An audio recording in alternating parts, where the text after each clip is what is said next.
ओम नमः शिवाय। नमस्कार दोस्तों, स्वागत है आप सभी का हमारे चैनल भक्ति ज्ञान 108 के में। दोस्तों, आज मैं आपको नाग पंचमी व्रत की कथा सुना रहा हूँ।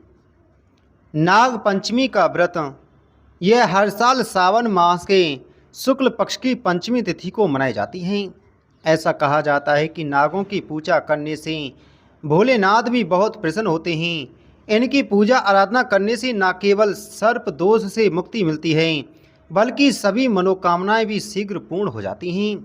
यदि आप भी नाग पंचमी का व्रत करने की सोच रहे हैं, तो पूजा में इस कथा को आप जरूर श्रवण करें।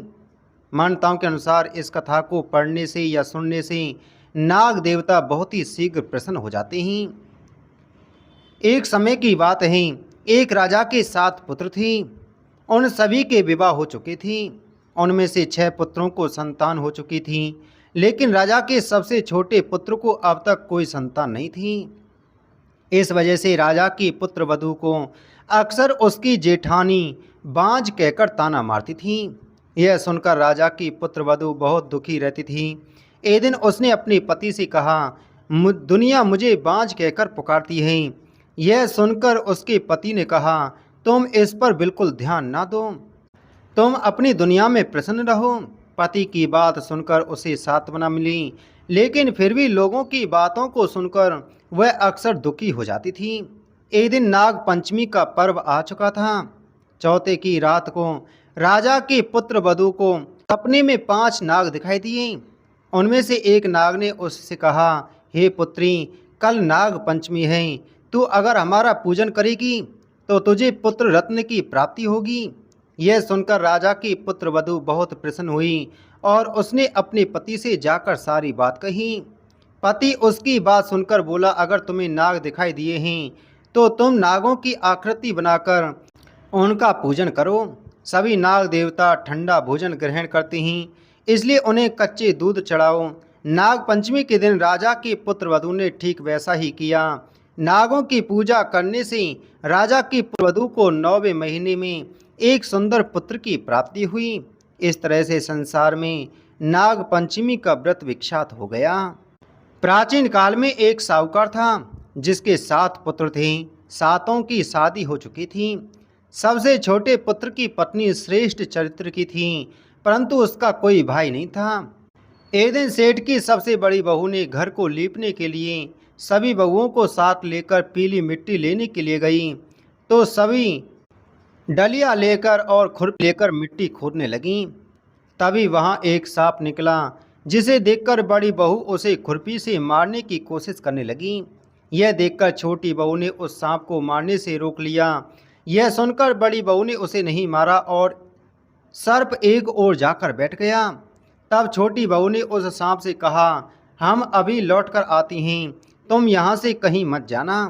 यह कहकर वह सबके साथ मिट्टी लेकर घर चली गई और वहाँ काम काज में फंसकर सांप से किया हुआ वादा भूल गई। जब छोटी बहू को दूसरे दिन वह बात याद आई, तो वह सभी को साथ लेकर वहाँ पहुँची और सर्प को उस स्थान पर बैठा देखा। बोली, सर्प भैया नमस्कार। सर्प ने कहा, तू भैया कह चुकी है, इसलिए तुम्हें माफ़ कर देता हूँ, नहीं तो झूठी बात कहने के कारण मैं तुम्हें डस लेता। वह बोली, भैया मुझसे भूल हो गई, मैं क्षमा मांगती हूँ। सांप बोला, अच्छा, तू आज से मेरी बहन हुई और मैं तेरा भाई, तुझे जो मांगना है मांग ले। वह बोली, भैया मेरा कोई भाई नहीं है, अच्छा हुआ जो तुम मेरे भाई बन गए।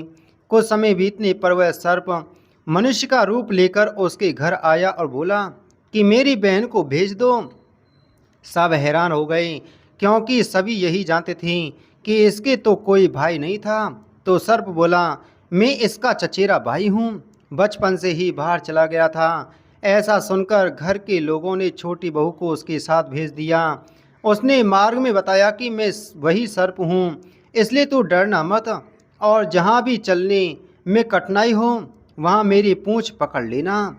छोटी बहू उससे कहे अनुसार उसके घर पहुंच गई। वहां के धन ऐश्वर्य को देखकर वह चकित हो गई। एक दिन सर्प की माता ने उससे कहा, मैं एक काम से बाहर जा रही हूं, तू अपने भाई को ठंडा दूध पिला देना। लेकिन छोटी बहू को ये बात ध्यान नहीं रही और उसने गलती से सर्प को गर्म दूध पिला दिया, जिससे उसका मुंह जल गया। यह देखकर सर्प की माता बहुत क्रोधित हुई, परंतु सर्प के समझाने पर शांत हो गई। तब सर्प ने कहा कि बहन को अब अपने घर भेज देना चाहिए। तब सर्प और उसके पिता ने उसे बहुत सा सोना, चांदी, जवाहरात, वस्त्र, भूषण आदि देकर उसके घर पहुंचा दिया। इतना ढेर सारा धन देखकर बड़ी बहू ने ईर्ष्या से कहा, तेरा भाई तो बड़ा धनवान है, तुझे तो उससे और भी अधिक धन लाना चाहिए। सर्प ने यह बात सुनी तो उसने सभी वस्तुएं सोने की लाकर दे दी। यह देखकर बड़ी बहू ने कहा, झाड़ने की झाड़ू भी सोने की होनी चाहिए। तब सर्प ने झाड़ू भी सोने की लाकर रख दी। सर्प ने छोटी बहू को हीरा मणियों का एक अद्भुत हार दिया था। उसकी प्रशंसा उस देश की रानी ने भी सुनी और वह राजा से बोली कि साहूकार की छोटी बहू का हार यहाँ आना चाहिए।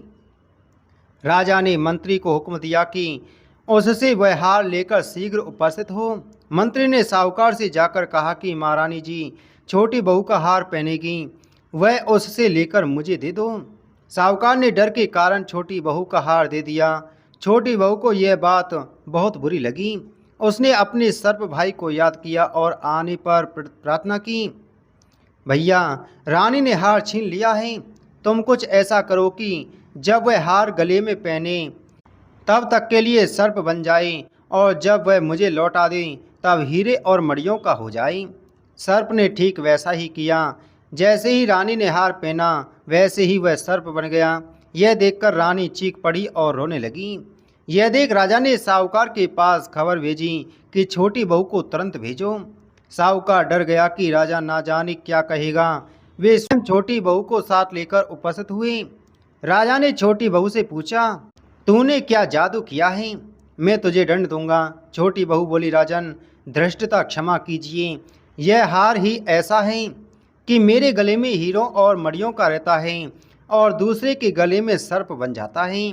यह सुनकर राजा ने वह सर्प बना हार उसे देकर कहा, अभी पहन कर दिखाओ। छोटी बहू ने जैसे ही उसे पहना वैसे ही हार हीरे और मणियों का हो गया। यह देखकर राजा को विश्वास हो गया और उसने प्रसन्न होकर उसे ढेर सारी मुद्राएं पुरस्कार में दीं।